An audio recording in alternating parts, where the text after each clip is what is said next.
का आदमी है, क्या है इसका, जो मेरे से बात कर रहा उससे इसका बात करने का मूल क्या है, पीछे इसका अंतर्मन क्या है, समझ में आ जाता है। जैसे मान लो अगर किसी का एटीट्यूड मुझे नीचे दिखाने का है या किसी को भी नीचे दिखाने का है, तो उस सिचुएशन में क्या करें आप? बस तुम राजी हो जाओ नीचे होने के लिए, ऐसा सीधी सी बात है, क्योंकि वो तुम्हारी साधना का हिस्सा है ना। असली बात तो वही है ना। नालायक आदमी है, एकदम थर्ड क्लास है, अरे फिर वो भी वो पब्लिक में अपने आप को बेहतर मतलब दिखाने की कोशिश कर रहा है। ऐसा नहीं है। और हम वैसे नहीं है उसके जैसे, वो- हमारा नेचर बिल्कुल प्रेम पूर्वक और अच्छा है, हम किसी का बुरा नहीं चाहते थे, उस सिचुएशन आप में ही क्या आप ही अपना उत्तर दे रहे हो। करें? आप दोनों का फर्क बता रहे हो कि वो नालायक है, वो ऐसा ही कर रहा है, उससे वही अपेक्षा थी। सिंपल सी बात, आप वही कह रहे हो।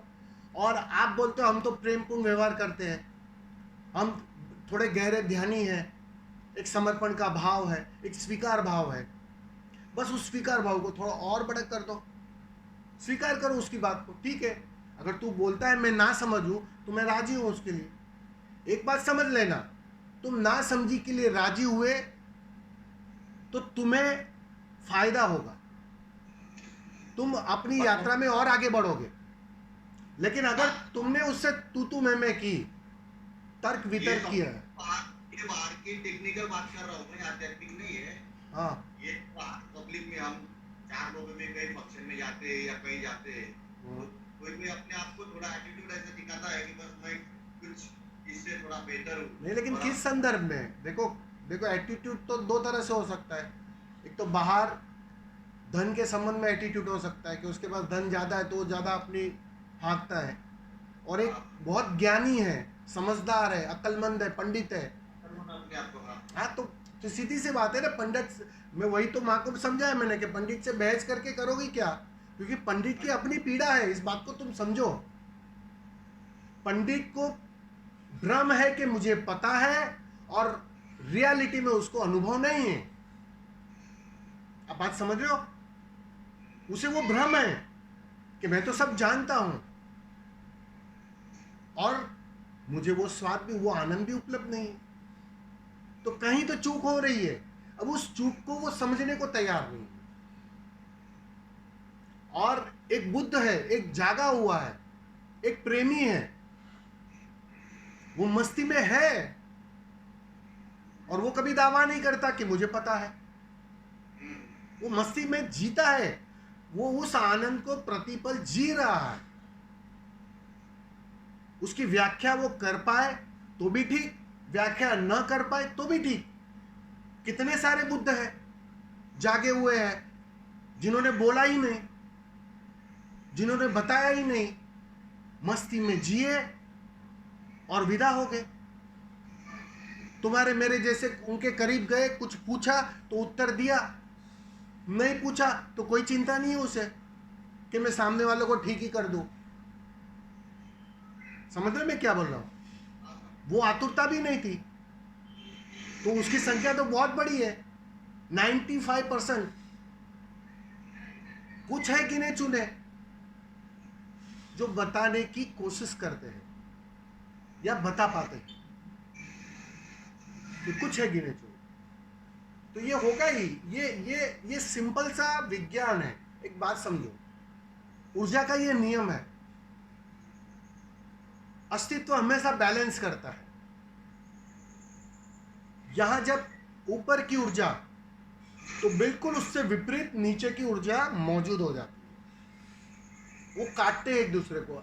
वो अस्तित्व कैसे लेवल बनाता है, पानी कैसे लेवल बनाता है, वैसे ऊर्जा अपने से लेवल बनाती है। तो ये होगा ही, जब भी कोई जागा हुआ होगा, बिल्कुल ऐसी सारी चेतनाएं उसे परेशान करना शुरू कर ही देगी। लेकिन तुम चिंता मत करो, वो परेशान कर नहीं पाते।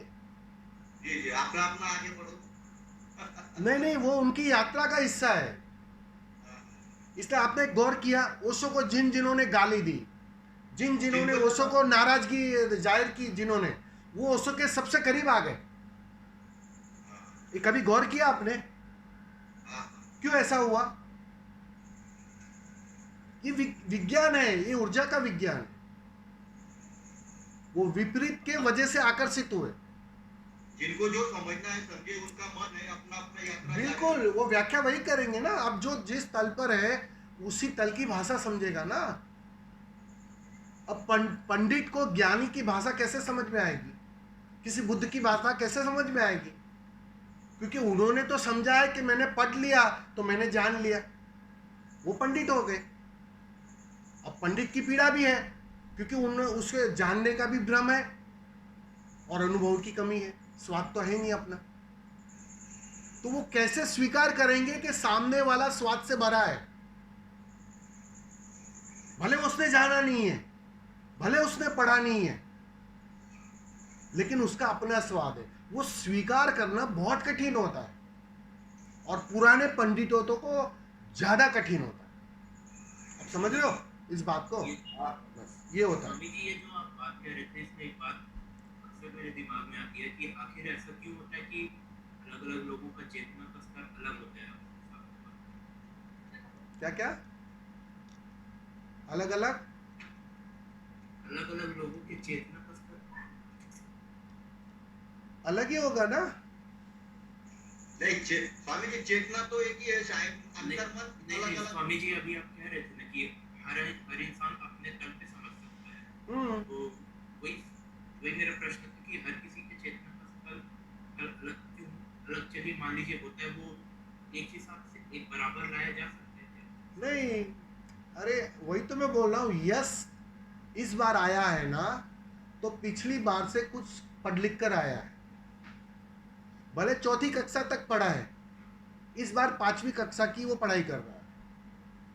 अब कोई और प्रमोद है, समझ लो, वो 8वीं कक्षा में से 9वीं कक्षा में आया, क्योंकि उसने भी कुछ अनुभव किए हैं किसी भी तल के। वो उसका अपना स्वाद है, वो उसका अपना अनुभव है, उसी को लेकर वो आगे बढ़ा है। अब उसको आगे की यात्रा करनी है। तो अब कोई 8वीं कक्षा का स्टूडेंट है, कोई 5वीं कक्षा का स्टूडेंट है, कोई पीएचडी का स्टूडेंट है शुद्धतम अवस्था में, कोई अभी अभी पहली कक्षा वाला है, अभी पहली बार वो शरीर बोध के परे हो रहा है, शरीर अलग है, कुछ और है, उसको अभी खबर मिली है, वैसे भी स्टूडेंट है। उस आधार पर यात्रा होती है। मैंने कहा ना, यहाँ दुविधा यही होती है कि एक ही क्लास में सभी प्रकार के स्टूडेंट हैं। समझ में आ रहा है? तुम्हारे विद्यालयों में सुविधा है, 8वीं कक्षा में तो 8वीं कक्षा के स्टूडेंट होते हैं, 5वीं में तो 5वीं के होते हैं, लेकिन यहाँ सब इकट्ठे हैं और सबकी अपनी यात्रा है। तो वो यात्रा सब अपनी अपनी लेकर आते हैं।